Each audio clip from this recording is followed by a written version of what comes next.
Vamos à entrevista de hoje no programa Troca de Ideias. Vamos conversar com o delegado subregional do Conselho Regional de Corretores de Imóveis, Cresci, RS, o Marco Aurélio Munhoz, o Queco Munhoz, sobre o aumento da procura de imóveis pelas famílias atingidas pela enchente, em especial Arroio do Meio, Estrela, Cruzeiro e Lajeado, e também o aumento do valor desses imóveis, aluguéis, enfim, são vários assuntos aí que vieram à tona, em especial após a enchente que assolou boa parte do Vale do Taquari, e agora os municípios buscam, né, as famílias, os municípios em conjunto buscam novos locais para essas pessoas residirem, ou de forma provisória ou de forma definitiva. Bom dia, Queco, tudo bem? Bom dia, Rita. Bom dia, Nicolas. Bom dia aos ouvintes da Independente.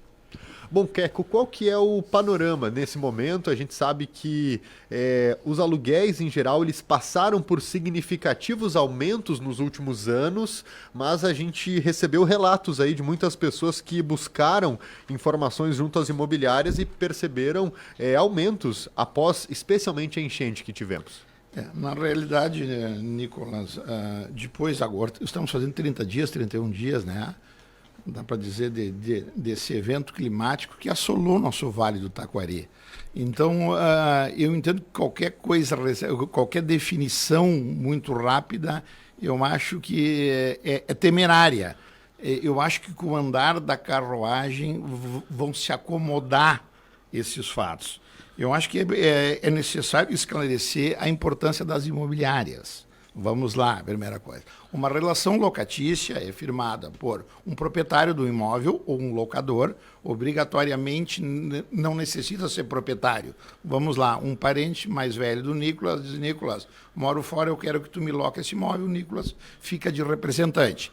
E um inquilino, tá, que é considerado o locatário, ou seja, o que o proprietário quer é receber o aluguel e o inquilino quer ter a residência em condições de habitabilidade pagando aluguel.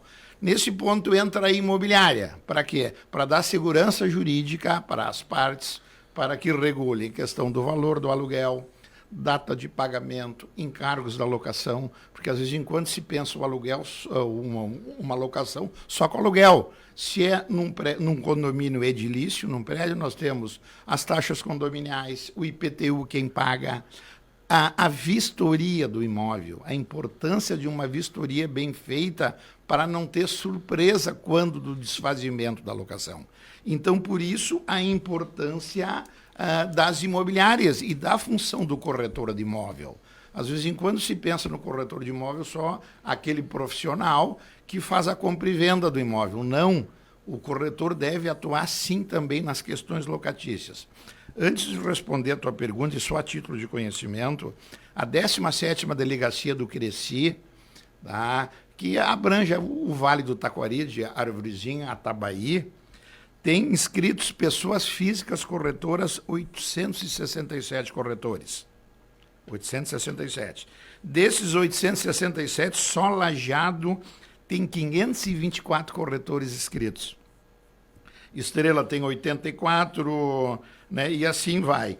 Pessoas jurídicas, só imobiliárias, pessoas jurídicas que no Cresci, em Lajeado, 93. Ou seja, a pujança de uma profissão, e até porque o nosso vale é um vale empreendedor na área da construção civil. Né? Bom, respondendo a tua pergunta, afetou, de certa forma, o mercado das locações. Nós tivemos uma área considerável de Lajeado que foi afetada pela enchente. Essas pessoas, obrigatoriamente e por necessidade, procuraram imóveis fora de áreas alagadiças. A lei da oferta e da procura tem um número X de imóvel. Nós não conseguimos criar imóvel em 30 dias, apesar de, pelo menos, noticiarem que os poderes públicos das cidades afetadas estão tentando construir imóvel. Eu vou ser sincero, eu desconheço pela imobiliária que eu trabalho e pelos colegas que eu tenho que houve um aumento. Eu não considero. Se houver um aumento, esse imóvel não vai conseguir ser alugado. O mercado regula, está me entendendo? Eu desconheço essa informação de que houve um aumento extraordinário nos imóveis locados. Porque se ele botar fora do que o mercado aceita, ele não consegue locar. Será e o que não interesse seria... do locador é ver o imóvel alugado. Não seria muito mais pela questão do valor que tem para ser pago, comparando com o valor que é cobrado, digamos assim, aí a pessoa imagina que seja um aumento? Daqui a pouco o valor que as pessoas, ou a família recebe ali, né, para pagar esse aluguel. É que assim, Rita, essas pessoas, eu não sou muito conhecedor dessa área. Essas pessoas afetadas nas regiões mais baixas de Lajeado, de Cruzeiro, do Rio do Meio, geralmente moravam em residências, em casas.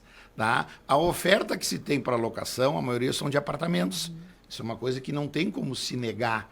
Né? Não tem tanta casa, oferta para locação, pelo menos aqui em Lajeado, que eu conheço o mercado, Estrela e Cruzeiro. Então, o valor do locatício muda do que seria um imóvel numa área alagadiça por um imóvel numa área central ou bairros mais... Né? Talvez o aumento que se tem a impressão seria mais em relação a isso eu do acho que isso propriamente... Eu desconheço que houve uma correria, não subiu em razão da enchente. Essa informação eu desconheço. Lajeado concedeu um aluguel social de R$1.000 para as famílias que foram atingidas pela cheia. É possível encontrar imóveis em Lajeado nessa faixa de valor? Daqui a pouco eu não sei se esse valor já inclui o condomínio, porque muitas vezes o condomínio também é um gasto extra para quem procura apartamento, você mesmo comentou. E fora da área, né? Exatamente. Por exemplo.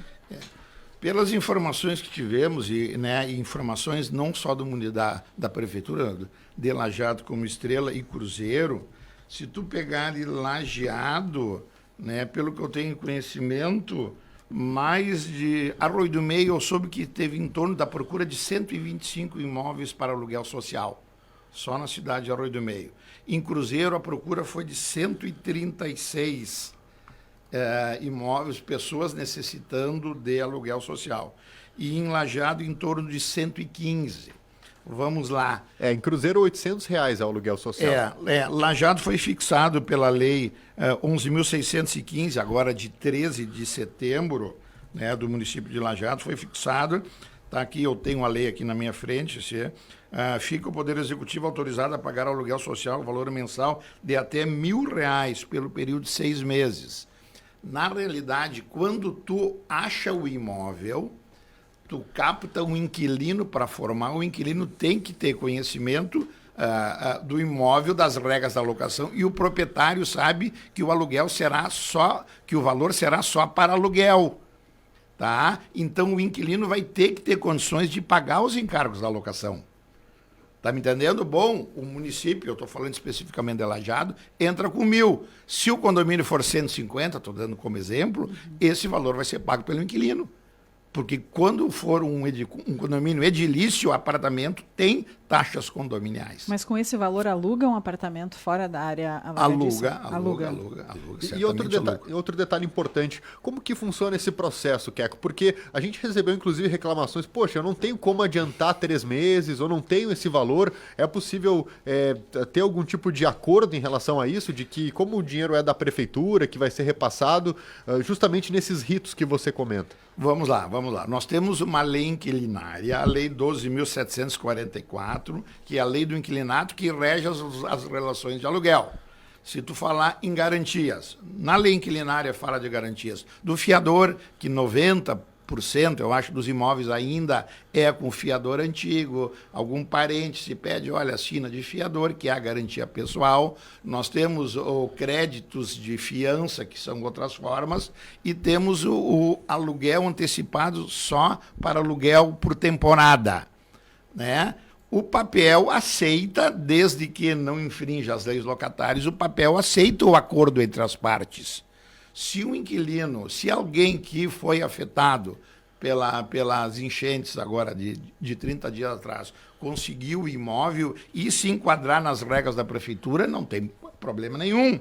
Mas pelo decreto, obrigatoriamente, esse imóvel... E já voltamos.